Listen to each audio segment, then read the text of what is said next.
dénoncer les fraudes électorales en Suisse. Absolument. Donc je me suis dit, il faudrait qu'on en parle un petit peu. C'est pour ça que tu es là aujourd'hui. Comment on fraude en Suisse? Comment ça se passe? Quelles sont les preuves?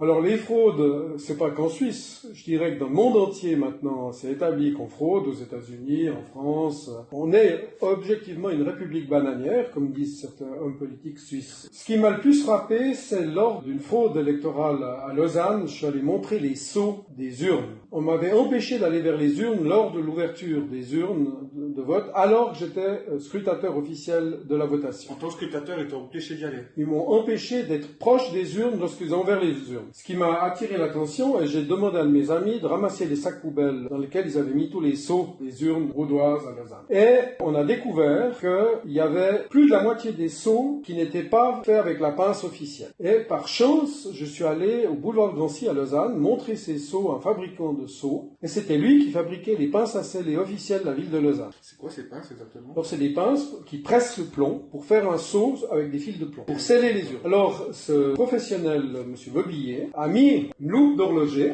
sur son œil. Il a regardé les seaux avec sa loupe d'horloger. C'est lui qui fabriquait les pinces de Lausanne. Je suis tombé par hasard ou par providence sur le fabricant. Et il regarde ça, il dit « Ah les salauds, on est une république bananière » et il constatait que les seaux n'étaient pas pincés, n'étaient pas scellés avec sa pince qu'il avait fabriquée comme étant la pince officielle de scellement des urnes. Avec autre chose? Alors c'était d'une part scellé avec une pince sans inscription, et d'autre part, le plomb, on l'a découvert ça avec l'usure, parce que l'usure, l'oxydation des seaux, on a découvert ça, que les seaux officiels s'oxydaient différemment des faux seaux, des faux fils. Des fils de plomb et des masses de plomb qui servaient à sceller. C'est un peu un système comme on scelle les enveloppes avec le chevalier et la cire et une bague. Là, il scellait les fils de plomb des urnes avec une pince à sceller en pressant sur le plomb qui est en métal malléable. C'est un alliage peut-être. En tout cas, les deux alliages s'oxydent différemment. Donc, on a établi qu'il trichait déjà au niveau des urnes. Et le plus impressionnant, je crois que c'est des votes par vote à correspondance. Alors ça, il faut expliquer parce que plusieurs pays, si cette vidéo est vue aussi à l'étranger, plusieurs pays n'ont peut-être pas le vote par correspondance. En Suisse, plus de 90%. Donc plus de 90% des votes ont lieu par correspondance. Alors ce qui est gravissime, c'est qu'ils se permettent d'ouvrir les enveloppes d'accompagnement dans une période qu'ils appellent le pré-dépouillement, soi-disant pour accélérer le dépouillement le jour du dépouillement. Il y a beaucoup de gens qui croyaient que c'était interdit d'ouvrir les enveloppes avant le jour du vote. Exactement. Beaucoup de Suisses allemands, par exemple, sont très choqués lorsque je annonce ça et ils vérifient, et c'est aussi fait de nombreux endroits. C'est aussi dès qu'ils reçoivent, quoi. Donc dès qu'ils reçoivent, ils ouvrent. Donc il y a une enveloppe d'accompagnement qui est timbrée. On fait payer les votants, ou on la porte au greffe municipal. Dans cette enveloppe d'accompagnement, il y a une enveloppe jaune, et dans cette enveloppe jaune, il y a le bulletin de vote. D'accord? Alors je montre ça. Ça, c'est l'enveloppe d'accompagnement. Dans l'enveloppe d'accompagnement, il y a une enveloppe de vote, dans laquelle il y a le bulletin de vote et accompagne un bulletin avec le nom, le prénom, la date de naissance et la signature et des codes barres. C'est comme ça dans tous les cantons. Dans quasiment tous les cantons. Alors non, quand j'ai dénoncé ces fraudes vaudoises au tribunal fédéral à Lausanne, le tribunal fédéral de Lausanne n'a même pas ouvert les enveloppes de preuves, dans lesquelles il y avait les sceaux en plomb, dans lesquelles il y avait les enveloppes d'accompagnement. Ils n'ont même pas ouvert l'enveloppe des preuves. Je suis allé voir un juge fédéral et il m'a dit, mais monsieur Thibenthal, je vous crois, à Bâle c'est pire.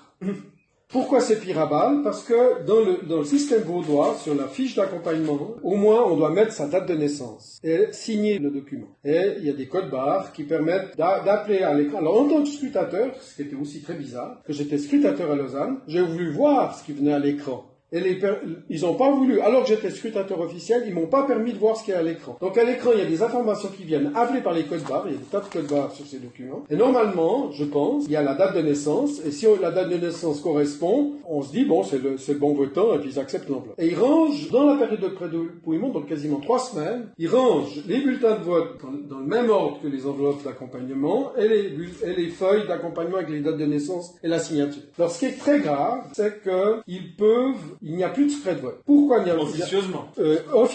Officieusement. Pour moi, j'affirme qu'il n'y a plus de secret de vote. Pourquoi? Parce que ces enveloppes-là, vous les présentez devant un projecteur, et ils ont des projecteurs, des machines à lecture optique. Si vous présentez cette enveloppe devant une machine optique, on voit à travers. C'est translucide. On va regarder ça après avec une lampe, tu vas nous montrer comment ça fonctionne. Donc, dans les enveloppes bancaires, dans les enveloppes postales, on arrive à avoir un secret postal ou un secret bancaire. On n'arrive pas à voir à travers les enveloppes bancaires ou postales. On ne peut pas voir à travers une enveloppe enveloppe de banque, mais à travers une enveloppe de vote, on peut le faire. Exactement. Donc on respecte plus le secret bancaire et l'argent que la démocratie et le secret de vote, qui est pourtant une valeur supérieure à celle de l'argent. Qu'est-ce qui est le plus important en Suisse, la banque ou la démocratie? Voilà. Alors, d'après les enveloppes, on peut déjà répondre, l'argent, la banque passe avant la démocratie. Donc c'est les banquiers qui achètent la démocratie. Et c'est incarné dans les enveloppes. Alors dans le canton de Vaud, vous voyez, ça fait des années que je me plains. Alors ils ont changé les enveloppes. Enveloppe jaune, vous voyez, écrit VD dessus. Enveloppe verte, VD dessus, enveloppe bleue, VD dessus, mais toutes ces enveloppes, on a voulu me faire croire qu'on tenait compte de mes remarques, et toutes ces enveloppes restent transparentes, on pourra le voir dans la démonstration après. Alors, ce qui est gravissime, c'est que pendant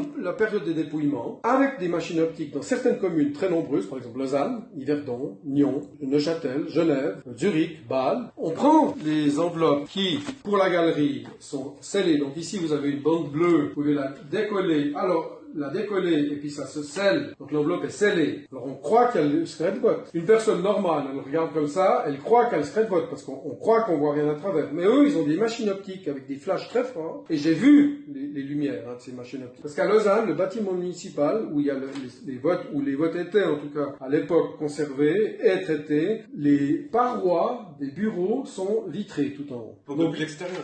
Depuis l'extérieur, toutes les parois dans le bâtiment sont vitrées en haut. Alors je suis allé le soir avant le dépouillement d'un des votes avec des témoins. Et on voyait la lumière des flashs très rapides d'une machine optique. Les enveloppes passent à travers la machine optique et ils arrivent à voir à travers parce que c'est aussi des bulletins de vote très spéciaux où il faut mettre des croix. On n'écrit pas oui ou non. Oui. Et on vise des croix. Alors si la croix est sur le oui, la machine enregistre oui. Si la croix est sur non, la machine enregistre. Donc on arrive à savoir ce que la personne vote sans ouvrir l'enveloppe. Alors ce qui est gravissime, c'est qu'on peut le faire pendant toutes les soirées, toutes les nuits, même de jour, pendant les 2-3 semaines avant le jour du dépouillement. Sur le vote par correspondance. Dans le vote par correspondance qui représente quasiment 100% des votes. Il y a quand même beaucoup de gens qui se déplacent le dimanche. Très peu. De moins en moins parce qu'ils limitent les horaires. Ouais. Ils limitent les horaires, ils limitent les lieux où on peut aller voter.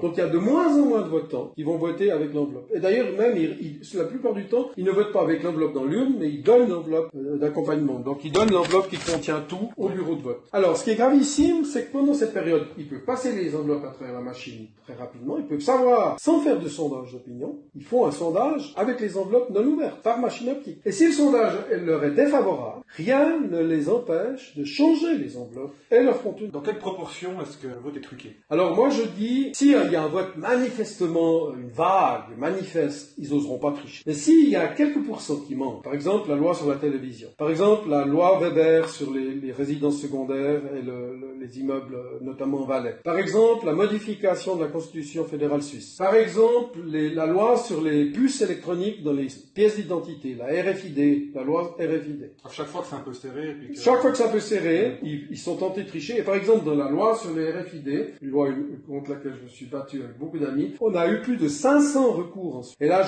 j'affirme qu'ils ont triché. Alors, qu'est-ce qu'ils font? Ils prennent, dans le canton de Vaud, l'imprimerie qui produit ces matériels de vote appartenait, parce que maintenant la société il y a eu des échanges d'actions et de propriétaires, mais c'était les imprimeries réunies lausannoises et qui maintenant appartiennent à Tamedia, à Renan, c'était une grande imprimerie qui imprimait le 24 heures, Ready Press. Tamedia, c'est le grand groupe qui possède à peu près tous les médias presse. Voilà, alors c'est eux qui impriment les enveloppes. Alors, l'imprimeur, en discutant avec ceux qui travaillent dans l'entreprise, lorsqu'ils produisent ceci, ils font 40 000 matériels de vote pour maculature et 60 000 matériels de vote supplémentaires en cas de perte du matériel de vote par les citoyens. C'est payé par nos impôts. Et c'est dément parce qu'ils disent, oui, il faut du matériel de vote dans chaque greffe municipale. Si jamais des citoyens ont perdu le matériel de vote, ils peuvent comme ça voter. Mais là, on peut le perdre 3 fois, on en aura toujours encore. Alors, on peut le perdre 1000 fois.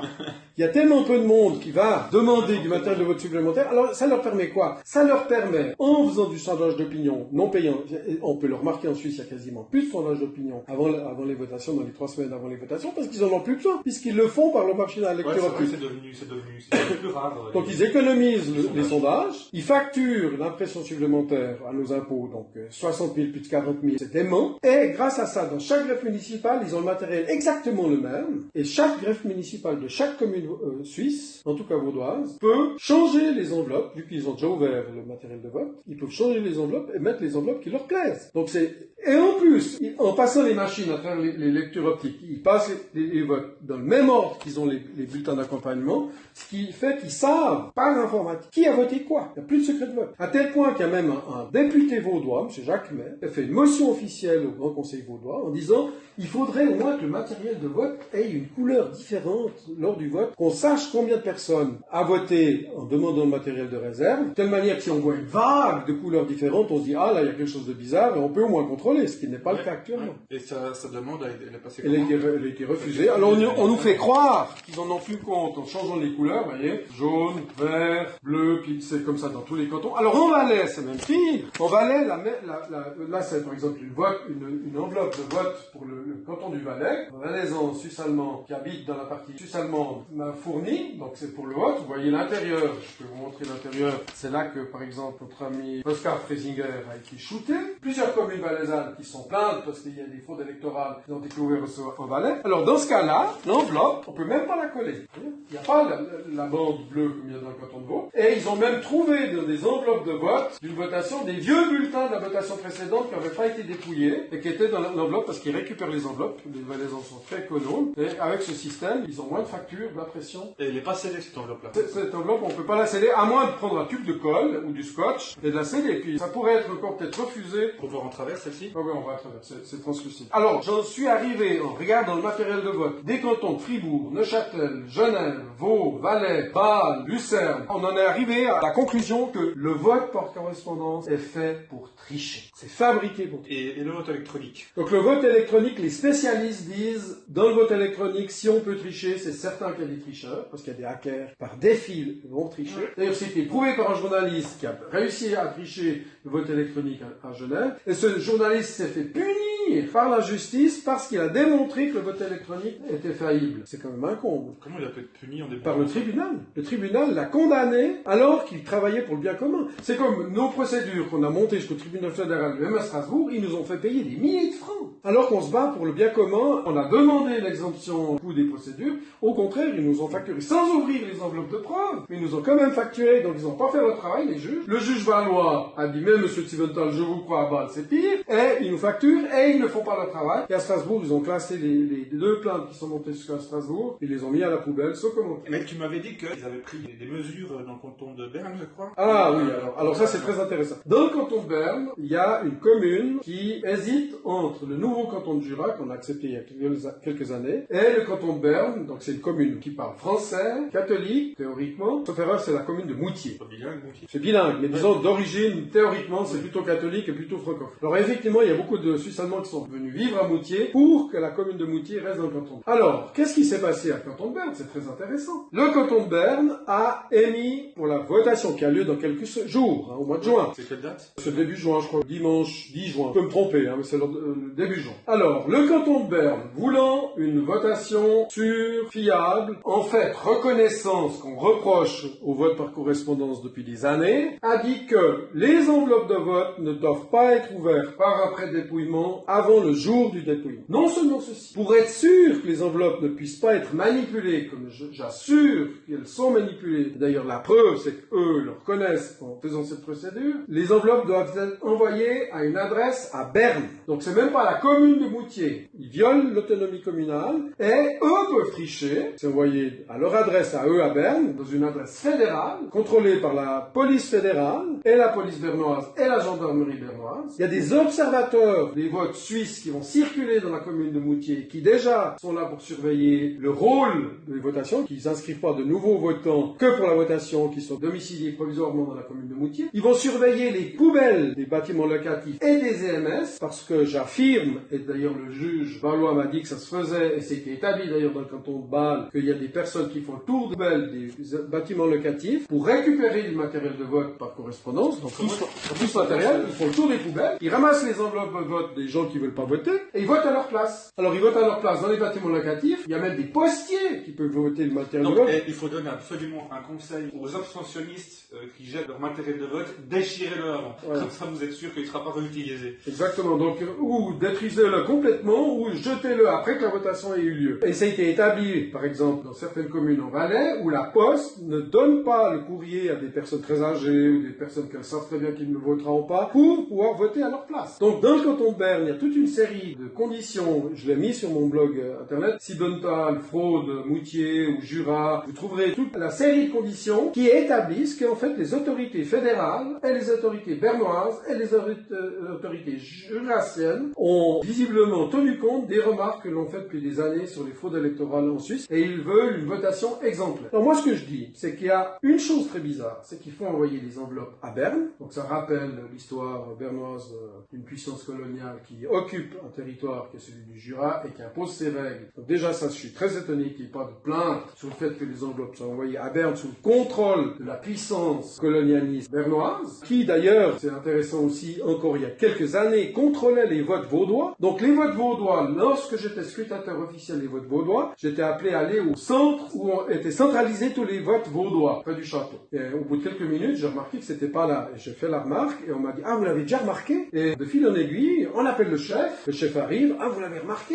Et le contrôle des votes vaudois était fait par une société privée bernoise, Bedag AG, B-E-D-A-G AG, à Berne. Il a fallu à Martalais 2 législatures pour rapatrier la centralisation des votes vaudois à Lausanne. Donc il y a de ça quelques années. Donc Moutier est encore soumis à ce diktat bernois. C'est étonnant. C'est vraiment hallucinant. C'est l'histoire récente suisse. Donc en Suisse, qui est censée être une démocratie exemplaire, en vitrine de loin, on paraît être une démocratie, mais quand on se penche de plus près, c'est pas tout à fait ça, quoi. Alors si on prend des votations récentes, par exemple la loi sur la télévision, la radio et la télévision suisse, à quelques milliers de voix, une seule commune, Lausanne, ou Genève, ou Zurich, ou Bâle, ou Neuchâtel, une grande commune, en trichant avec la méthode que j'ai expliquée, change la votation de toute la Suisse. La votation, ce qu'on appelle la Lex Weber, la votation sur les résidences secondaires et la construction immobilière et le frein à la construction immobilière et à la dépossession de biens réels, de biens immobiliers, de terrains à construire, etc. Une seule commune influence toute la Suisse. Une seule. Le vote sur les RFID, donc les titres d'identité avec des puces électroniques fouineuses dans lesquelles on met dans les passeports, etc. À une seule commune, on peut tricher toute la Suisse. On peut faire cette démonstration là? Oui. Alors la démonstration. Alors voilà une enveloppe verte d'accompagnement. Vous la mettez devant un projecteur, même pas fort, d'un simple téléphone. Vous arrivez à lire à travers que la personne a voté pour les Verts libéraux. Vas-y, voir. Attends. Verts libéraux. Vous voyez, Verts libéraux. Donc la personne là, on voit très clairement quoi. la personne avec un simple téléphone, mais c'est clair, eux ils ont de matériel professionnel, style projecteur antiaérien, avec une force incroyable, ils voient à travers comme en plein jour. Ici vous avez l'enveloppe valaisanne, par exemple. Vous voyez là. Oui, c'est translucide, on le voit bien. Hein. Oscar Freisinger, vous voyez. Je vais zoomer. Donc eux, c'est des machines optiques professionnelles. Hein. Ah ouais, ils dépensent l'argent. Oscar Freisinger, on voit très fin. Alors Oscar Freisinger ne plaît pas à certains, ils le mettent à la poubelle, ils remplacent par une autre enveloppe. Alors une des preuves de la chose, c'est que moi, j'ai fait une plainte pénale pour fraude électorale. Pendant la durée de la plainte, ils ont brûlé toutes les preuves. Pourquoi ils ont brûlé toutes les preuves? Toutes les enveloppes, tous les bulletins d'accompagnement, tout ce que j'avais demandé de geler, c'est parce que si, sur les enveloppes de vote, vous n'avez pas d'empreinte digitale, c'est qu'ils ont pris des paquets sans les toucher avec une machine, ils ont changé. S'il y a des empreintes digitales, si c'est toujours les mêmes, c'est celle des tricheurs. Si c'est toujours différente, c'est celle des citoyens. Donc en analysant les empreintes digitales sur les différentes enveloppes, on aurait pu choper les tricheurs. Alors vu qu'on allait les attraper, ils ont brûlé pendant le délai de plainte toutes les preuves lors de la fraude à Lausanne. Et tu penses que Freisinger, il a été... Je suis certain. C'est à cause des fraudes qu'il a été éjecté? Je suis certain. À 100%. Je suis certain à 100% qu'ils ont triché, notamment contre Freisinger. Je suis absolument certain. Ils trichent dans de nombreuses communes. Dans certaines communes où on doit écrire oui ou non, ils ont mis un carré noir pour pas qu'on puisse voir en transparence. Ah oui.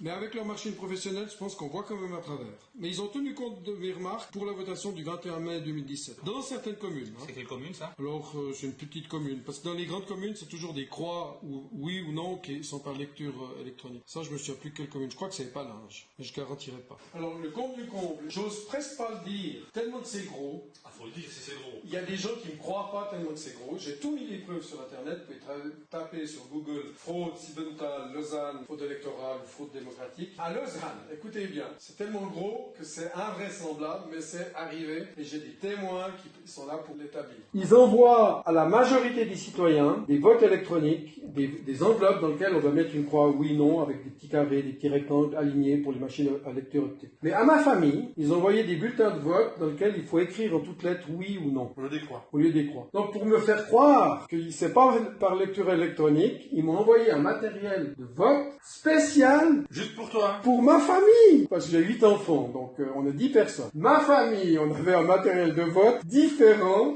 C'est autre outil que ceux du reste de Lausanne. Allez comprendre. Je suis pas tombé dans le panneau parce que j'ai plusieurs amis à qui je donne des conseils et j'ai vu que les enveloppes étaient différentes. Donc les enveloppes des citoyens normaux, nombreux, c'est des enveloppes à lecture automatique et T'es sûr que t'es vraiment le seul à avoir reçu ces... Alors non, je pense pas que je suis le seul. Mais en tout cas, il y avait 2 envois. Non mais c'est un truc de ouf au niveau organisationnel dans la même commune de Lausanne. Vous avez des envois de matériel de vote. Je sais même pas si c'est légal. On a eu du matériel de vote différent. Une partie de la population lausannoise avait du matériel de vote à lecture optique. Et une autre partie, en tout cas ma famille, domiciliée à Lausanne, avait des matériels de vote où on devait écrire en toutes lettres oui ou non. Alors que les autres avaient des enveloppes dans lesquelles... Alors, et en plus, c'est bien spécifié dans le matériel de vote, les Lausannois, on dit mais nombreux, c'est qu'ils doivent pas plier leur bulletin de vote. C'est bien spécifié par écrit, et tous les votes sont sur une feuille. Ouais, parce que si on plie, on voit plus. On voit moins bien. Ouais. On voit quand même, mais on voit moins bien. Donc, ils disent, ne pliez pas le bulletin de vote. Et le bulletin de vote, vous avez tous les objets du bulletin de vote sur une petite feuille qui rentre dans l'enveloppe, de manière que la machine optique puisse voir tous les votes automatiquement. Donc, c'est... Aidez-nous à tricher, citoyens. Donc, ne pliez surtout pas la petite feuille, sous-entendu sinon votre vote est nul, ce que je pense pas qu'ils aient le droit de faire. Mais si la petite feuille est pliée, ça les oblige à ouvrir l'enveloppe, à déplier la feuille et à comptabiliser le vote. Donc ça part peut-être dans les nuls ou dans les abstentions. C'est très bizarre. En d'autres termes, ils font ce qu'ils veulent. C'est ce que disaient les tricheurs, notamment Staline. Celui qui est important dans le processus démocratique, c'est celui qui compte. Oui. Bon, moi, sous Staline, c'était clair, quoi. Hein. Alors le vote électronique, c'est pire. En France, ils ont de nombreuses machines de vote électronique. Comme par hasard, les machines de vote électronique sont fabriquées par Soros. Ah, Soros. Hein, le grand tricheur financier et autres qui triche dans le monde entier. Alors, comme par hasard, c'est lui qui produit les machines de vote électronique. Et en France, comme par hasard, les endroits où il y a les machines de vote électronique, la participation est très élevée. C'est de l'ordre de 85%. J'ai une photographie d'écran de machine électronique qu'un ami m'a envoyé. Participation dans cette commune-là, 85%. Et comme par hasard, Macron avait un chiffre colossal de près de 30%. Je crois même plus que 30% de vote dans cette commune, de vote par électronique. Et le compte, c'est si on demande au département de l'Intérieur, au ministre de l'Intérieur français, où y a-t-il des votes électroniques en France, secret d'État, on peut pas le savoir. En France, c'est pire que chez nous. Voilà. C'est clair, hein. Tu voudrais rajouter autre chose? Il est intéressant de savoir au niveau des fraudes électorales. Donc, les fraudes n'ont pas lieu seulement lors du processus, mais aussi avant, grâce à l'argent, les journaux, les envois. Alors, l'hôpital de Moutier, aux frais des assurances maladie et la comptabilité de l'hôpital, a envoyé un courrier au nom de l'hôpital en encourageant les citoyens de Moutier de rester dans le canton de Berne. Donc, c'est aussi une forme de fraude électorale qu'un hôpital prenne position dans une démarche démocratique pour influencer les votes. Donc, tout le lobbying qu'il y a avant la votation pour influencer les gens à voter, et si ça va pas, on peut encore tricher derrière, c'est quand même... Absolument, ils tiennent tous les ficelles pour tricher. Donc ils traînent les ficelles avant, pendant, après, et on triche allègrement, et c'est un irrespect de la démocratie. Et toi, la moumoute, t'as qu'à aller bosser, voilà, c'est comme ça. Si jamais je suis à disposition sur Internet, vous cherchez mon blog de Sidental François, et vous tapez fraude, on va mettre les liens dans la vidéo, on va incruster dans la vidéo. D'accord. Ah ouais, on va faire tout ça. Donc, merci François. Mais toujours à disposition.